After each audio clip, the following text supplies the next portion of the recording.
네, 오늘은 502주년을 맞이하는 종교개혁 주일입니다. 지금부터 502년 전인 1571년 10월 31일에 당시의 수도사였던 마틴 루터가 부패한 가톨릭 교회의 95개의 반박문을 독일에 있는 비텐베르크 올 세인트 성당문에 반박문을 붙이면서 드디어 종교개혁이 시작되게 되는 것입니다. 기독교는 313년에 콘스탄티누스 황제에 의해서 로마 국교로 공인을 받습니다. 이렇게 한 250여 년 동안 교회는 많은 핍박과 환난을 겪었습니다. 많은 사람들이 순교했고 많은 사람들이 죽었습니다. 그러면서도 신앙을 지켰어요. 그러면서 313년에 콘스탄티누스 황제에 의해서 이제는 기독교가 공인이 되는 겁니다. 이렇게 공인이 되면서 교회 박해와 핍박은 끝났을런지 모르지만 그 후에 교회는 돈과 권력이 들어오면서부터 교회가 타락해지기를 시작합니다. 세상에 어디든지 돈이 생기고 권력이 생기면 그곳에는 항상 부패와 타락이 일어나게 되어 있습니다. 교회도 마찬가지였습니다.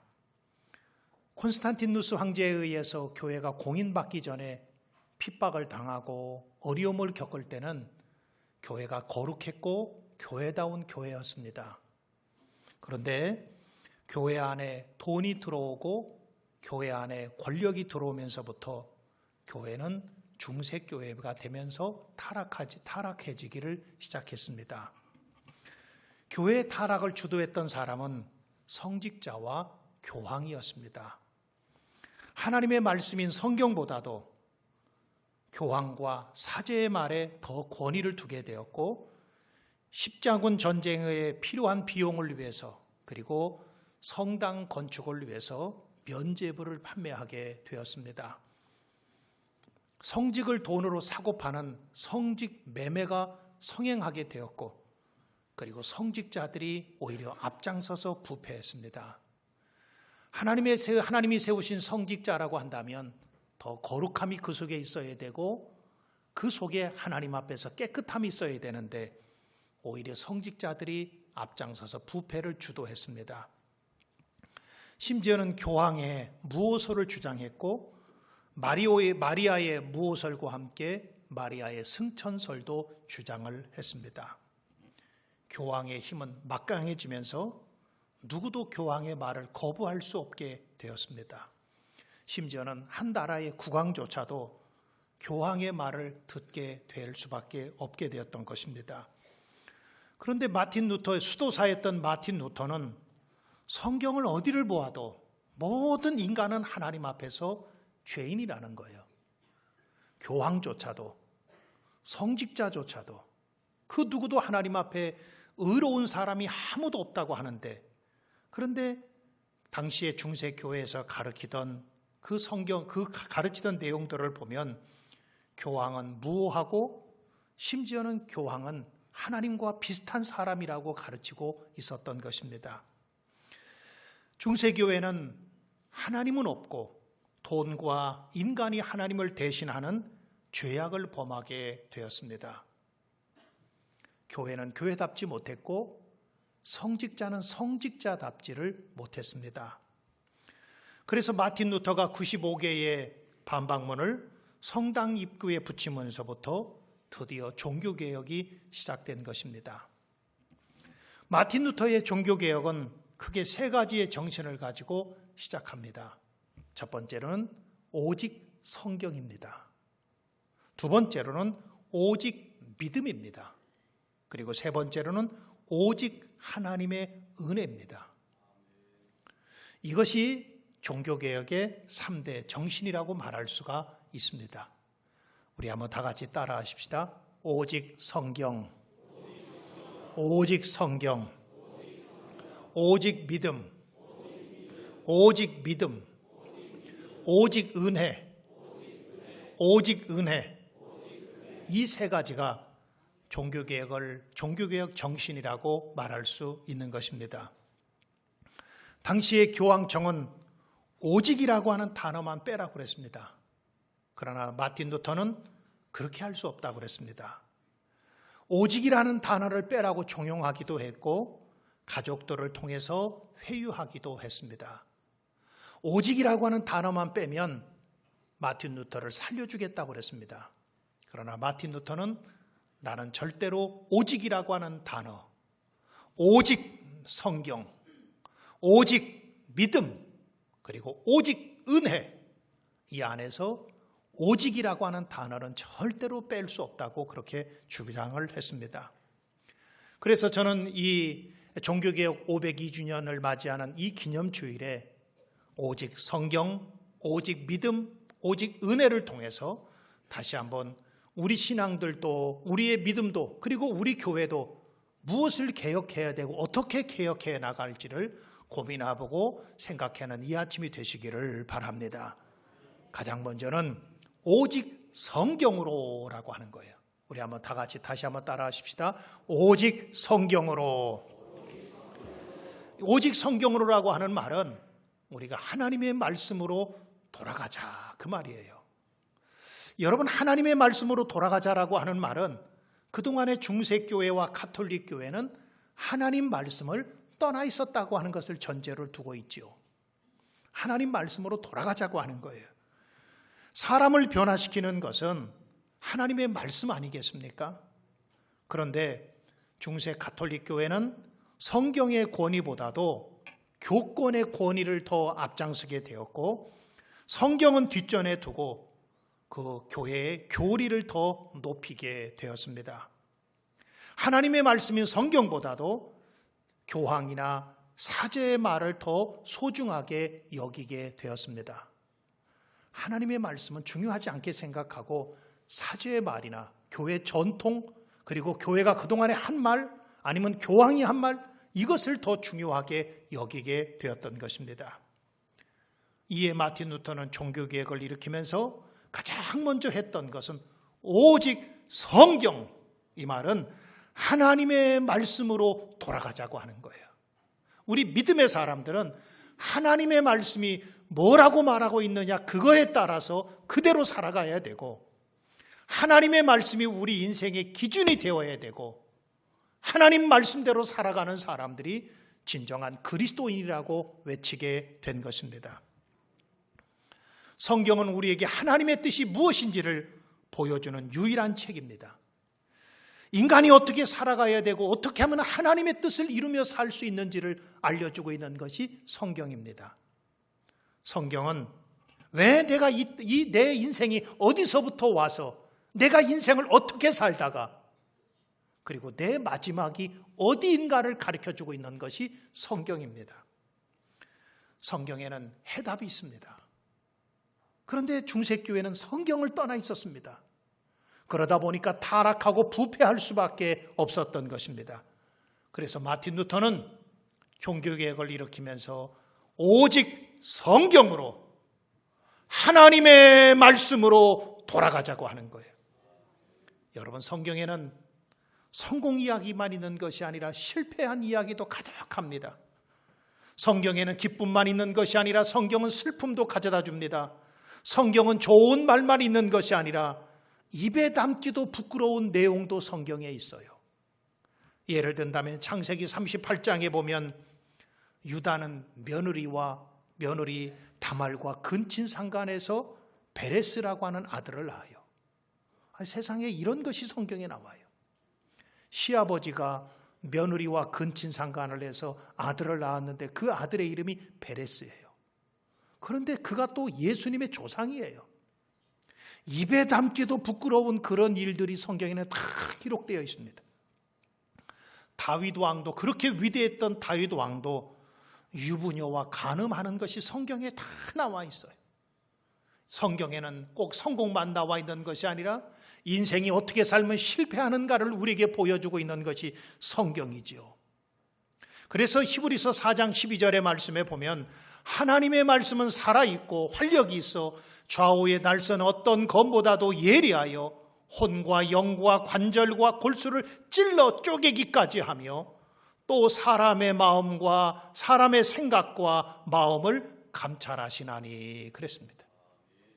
여러분, 하나님의 말씀은 때로는 나를 부끄럽게 만들어요. 하나님의 말씀은 거울이 돼서 내 삶을 뒤돌아보면서 내 더럽고 추한 모습을 보게도 만듭니다.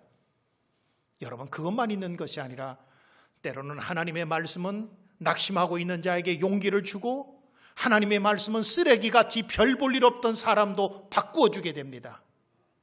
하나님의 말씀은 인생을 포기한 사람을, 그 사람에게 희망을 가져다 주는 것도 역시 마찬가지로 하나님의 말씀입니다. 하나님의 말씀은 병들었던 영혼을 치유하고 살려주기도 합니다. 하나님의 말씀은 희망을 포기하고 죽으려고 했던 사람도 다시 살려주는 역할을 하는 게 하나님의 말씀이에요. 그래서 다윗은 말을 하기를, 주의 말씀은 내 발이 등이요 내 길에 빛이니이다, 그렇게 말했습니다. 중세교회는 이 하나님의 말씀에서 떠나 있었어요. 종교개혁이라고 하는 것은 하나님의 말씀으로 돌아가자고 하는 거예요. 사랑하는 성도 여러분, 여러분들이 지금 하나님의 말씀으로 떠나 있다고 한다면 하나님의 말씀으로 돌아올 수 있기를 주님의 이름으로 축원합니다. 그것이 진정한 개혁의 시작이라고 하는 거예요. 하나님의 말씀을 여러분의 인생의 기준을 삼으시기를 바랍니다. 하나님의 말씀에 최고의 권위를 두시기를 바랍니다. 우리가 단순히 최고의 권위를 두고 오직 성경이라고 말하는 걸로 끝나지 말고, 하나님의 말씀이 오직 성경이라고 한다면 성경 외에는 다른 것이 없다고 하는 거예요. 내 인생의 기준이 성경이고 내 인생의 모든 것의 판단은 성경에서 하기 때문에 성경 외에 다른 것이 없다고 하는 것이 오직 성경이라고 하는 말이에요. 만약에 여러분들이 정말로 오직 성경으로, 종교개혁자의 마틴 루터 연 종교개혁자의 말을 여러분들이 그렇게 믿고 따르는가라고 한다면, 그것이 하나님의 말씀에 최우선 순위를 두는 일이라고 한다면, 여러분들도 하나님의 말씀에 최우선 순위를 두고 살아갈 수 있는 여러분들이 되기를 우리 주님의 이름으로 축원합니다. 여러분들이 하나님의 말씀에 최우선이라고 한다면, 하나님의 말씀이 최우선이라고 한다면 어떻게 하나님 말씀에 순종하지 않을 수가 있겠습니까? 이것이 정말로 살아계신 하나님의 말씀이라고 한다면 어떻게 우리가 하나님의 말씀대로 따르지 않으며 살아갈 수가 있겠습니까? 502주년을 맞이하는 이 종교개혁 주일에 오직 하나님의 말씀으로, 오직 하나님의 말씀으로 여러분들의 삶의 표대와 또 삶의 기준을 삼으시고 하나님의 말씀으로 돌아와서 하나님의 말씀을 회복하며 살아가는 여러분들 될 수 있기를 우리 주님의 이름으로 축원합니다. 두 번째로, 종교개혁은 오직 믿음으로라고 하는 거예요. 우리 한번 다 같이 따라 하십시다. 오직 믿음으로. 그래요. 이 말은 우리가 의롭게 되는 것은 믿음으로 된다는 거예요. 우리가 구원받는 것은 오직 하나님의 은혜로 된다는 거예요. 오직이라고 하는 말은 다른 게 있다는 거예요, 없다는 거예요? 없다는 거예요. 오직 하나님의 말, 하나님 예수 그리스도만이, 오직 그 예수 그리스도를 믿음으로만이 우리가 구원을 받을 수 있다고 하는 것입니다.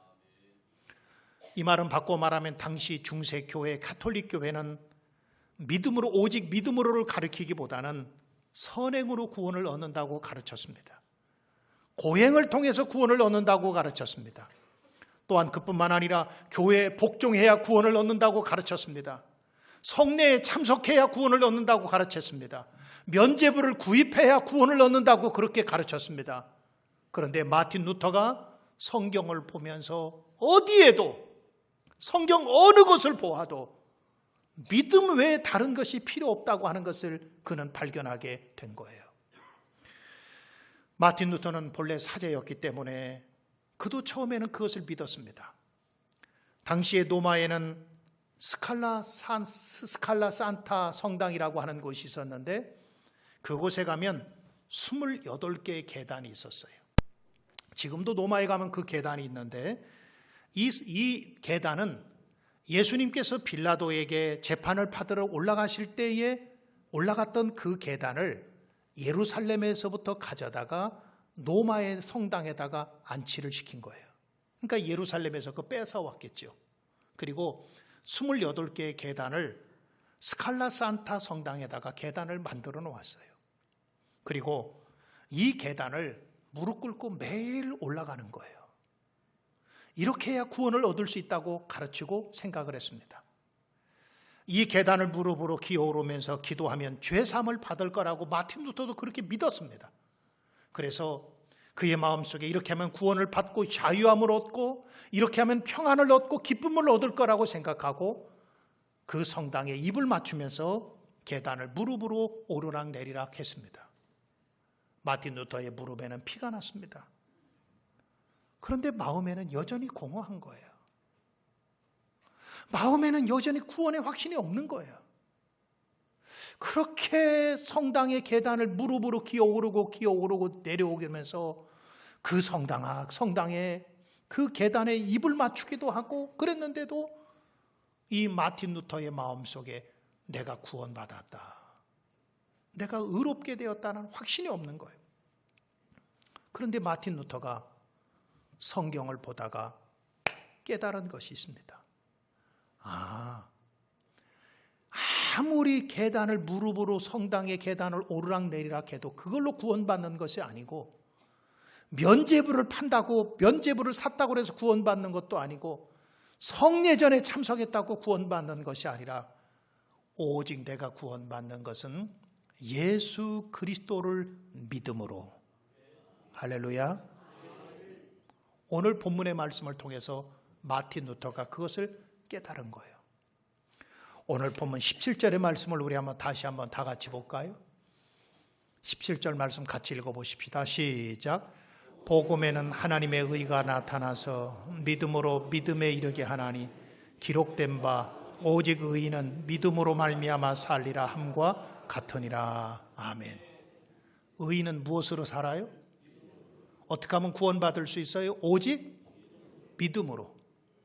내가 거룩하게 살기 때문에 구원받는 것이 아니고, 내가 예수를 오래 믿었기 때문에 구원받는 것도 아니고, 내가 교회 목사기 때문에 구원받는 것이 아니라 오직 예수 그리스도를 믿음으로 말미암아 구원 얻는다고 하는 이 중요한 진리를 마틴 루터는 하나님의 말씀을 보다가 깨닫게 된 것입니다.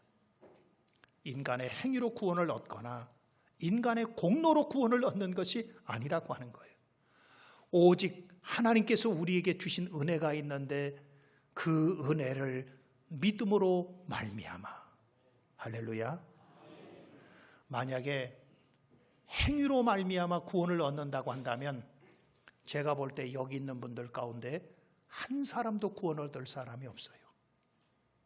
만약에 선행을 행해서 구원하고 착한 일을 행해서 업적을 통해서 구원을 얻는다고 한다면 여러분, 목사인 저도 구원 얻을 자격이 없습니다. 그런데 제가 어떻게 구원을 얻는가 하면 저는 하나님의 은혜, 예수 그리스도를 우리에게 주셨는데 그 예수 그리스도를 저는 믿습니다.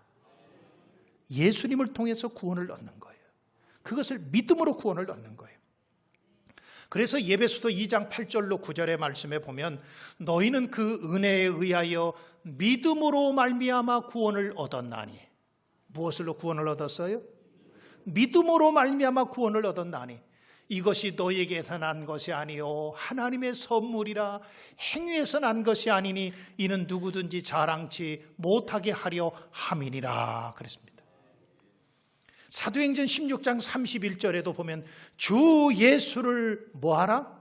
믿으라. 그리하면 너와 내 집이 구원을 받으리라. 그랬습니다. 우리가 잘 알고 있는 요한복음 3장 16절에도 보면 하나님이 세상을 이처럼 사랑하사 독생자를 우리에게 주셨으니 이는 저를 뭐하는 자마다 믿으시면 아멘 하시기 바랍니다. 이는 저를 믿는 자마다 멸망치 않고 영생을 얻게 하려 하심이라 그랬습니다. 요한복음 5장 24절에도 보면 내가 진실로 진실로 너희에게 이르노니 내 말을 듣고 나 보내신 이를 믿는 자는 뭐하는 자는? 열심히 교회 다니는 자는 그게 아닙니다. 선행을 행하는 자는 그게 아닙니다. 내가 성례전에 참석하는 자는 구원을 얻는 것이 아니라 오직 예수 그리스도를 나 보내신 이를 믿는 자는 영생을 얻었고 심판에 이르지 아니하나니 사망에서 생명으로 옮겼느니라 그랬습니다. 오직 믿음으로 구원을 얻는다는 거예요. 감리교 창시자인 존 웨슬레이도 마찬가지였습니다. 우리 성결교 신학의 뿌리라고 하는 우리 성결교단의 신학의 뿌리가 존 웨슬레이의 신학을 우리가 따르고 있는데요. 존 웨슬레이는 영국 국교의 목사의 15번째 아들로 태어났어요.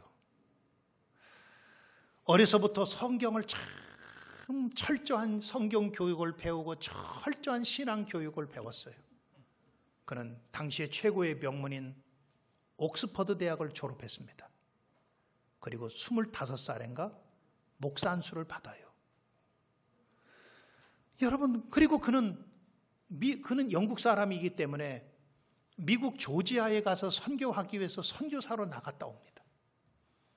그런데 선교사로 갔다가 큰 실패를 경험해요. 그가 선교하고 돌아오는데 큰 태풍을 만나요.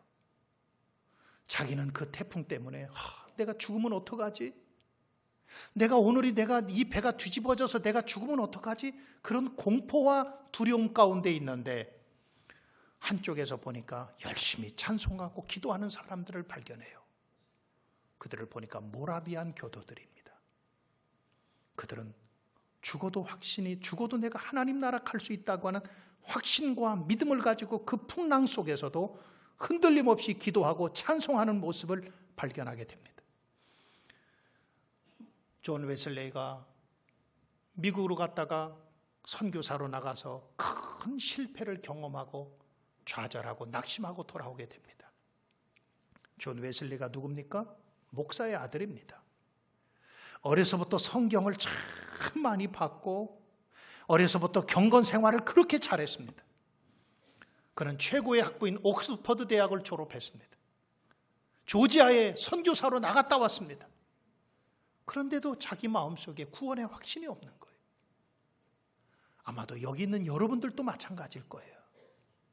어떤 분은 목사님, 우리 어머니가 교회 권사님이었습니다. 우리 아버지가 교회 누구였습니다. 또 어떤 분들 가운데서는 제가 교회를 몇 년 다녔습니다. 아마 그런 분들도 있을 거예요. 어떤 분은 목사님, 제가 우리 교회 뿌리부터 다녔습니다. 그런 분도 있을 거예요. 그런데 존 웨슬레이처럼 마음속에 구원의 확신이 없이 아직도 정말 내가 구원받았나? 정말 내가 하나님 나라 들어갈 수 있을까? 여러분, 이렇게 고민하며 사는 사람도 있을 거라고 하는 거예요. 존 웨슬레이도 그랬습니다.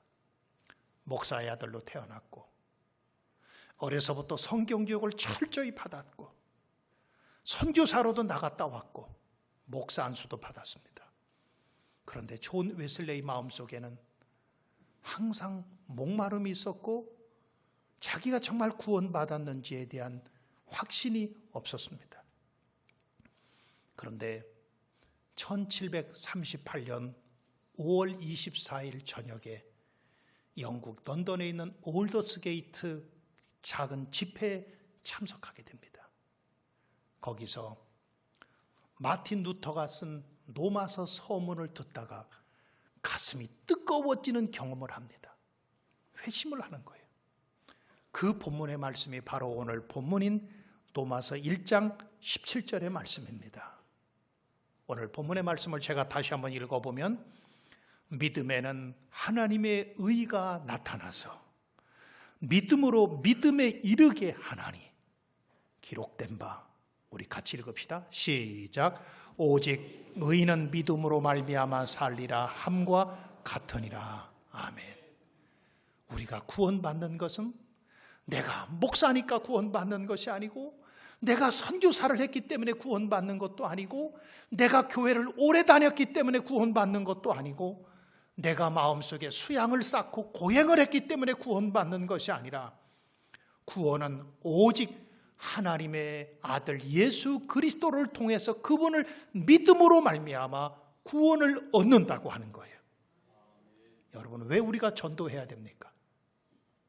왜 우리가 총동원 전도 초청주의를 통해서 다음 주에 성도들을, 가족들을, 또 그리고 이웃들을 주님 앞으로 인도해야 됩니까? 왜냐하면 오직 예수를 믿어야만이 영원히 구원받을 수 있고 그 영원히 영원한 하나님 나라에 들어갈 수 있기 때문에 그런 줄 믿으시기를 바랍니다. 우리 한번 다 같이 따라할까요? 오직 믿음으로. 그래요. 저와 여러분들이 의롭게 된 것은 오직 믿음으로.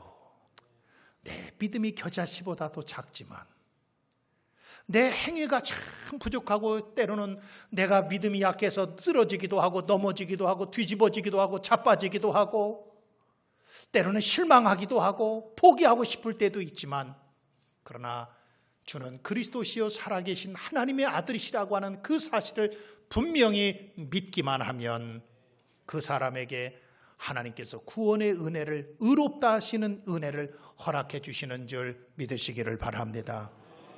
마지막 세 번째로는 오직 하나님의 은혜로라고 하는 거예요.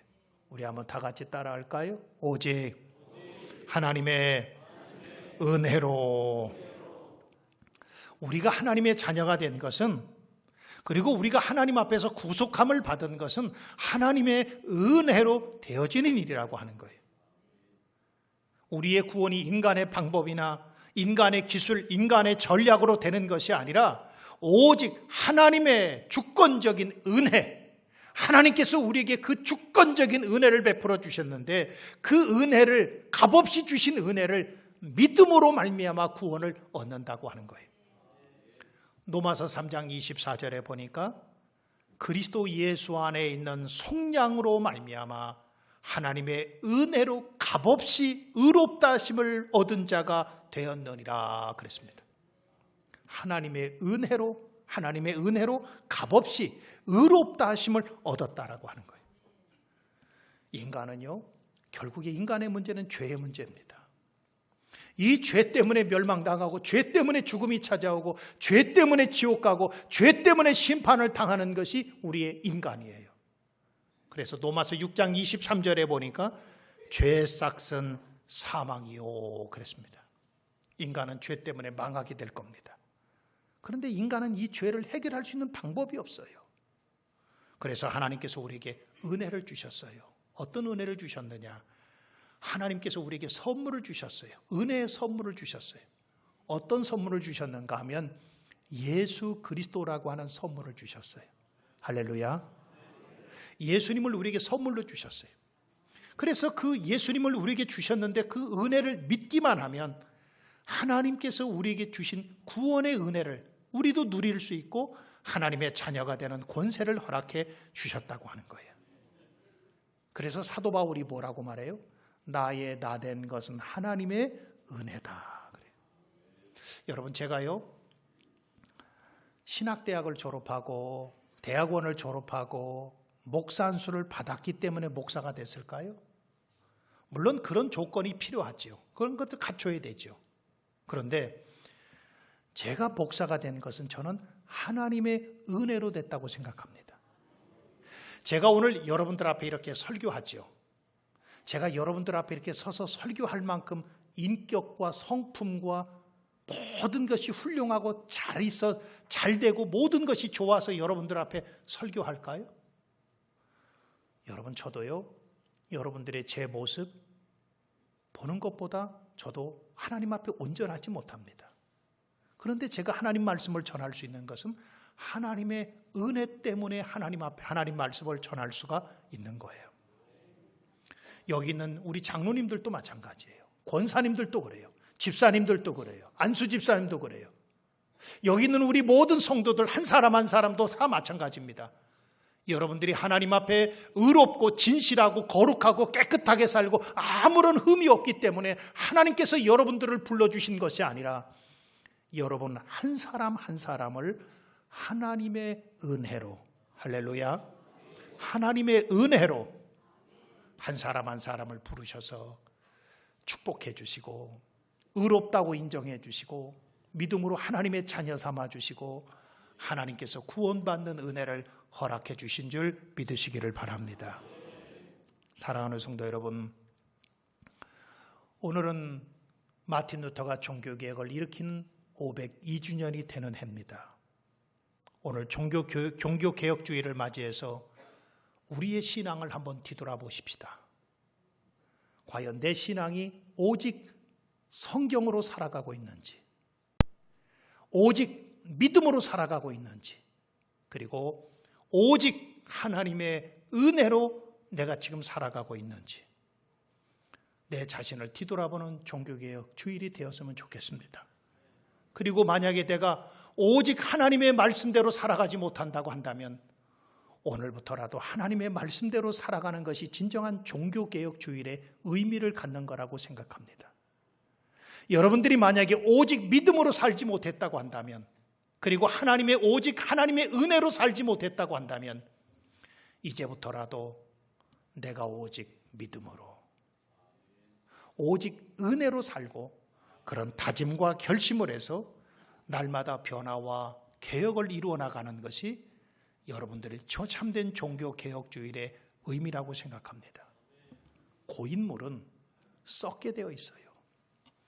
여러분, 여기 물이 있는데요, 이 물은 며칠 지나면 썩습니다. 그러나 흐르는 물은 절대로 썩지 않습니다. 교회도 마찬가지입니다. 교회도 끊임없이 새로워지고 내 영혼도 끊임없이 변화되고 새로워져서 끊임없이 개혁되어져야만 썩지 않습니다.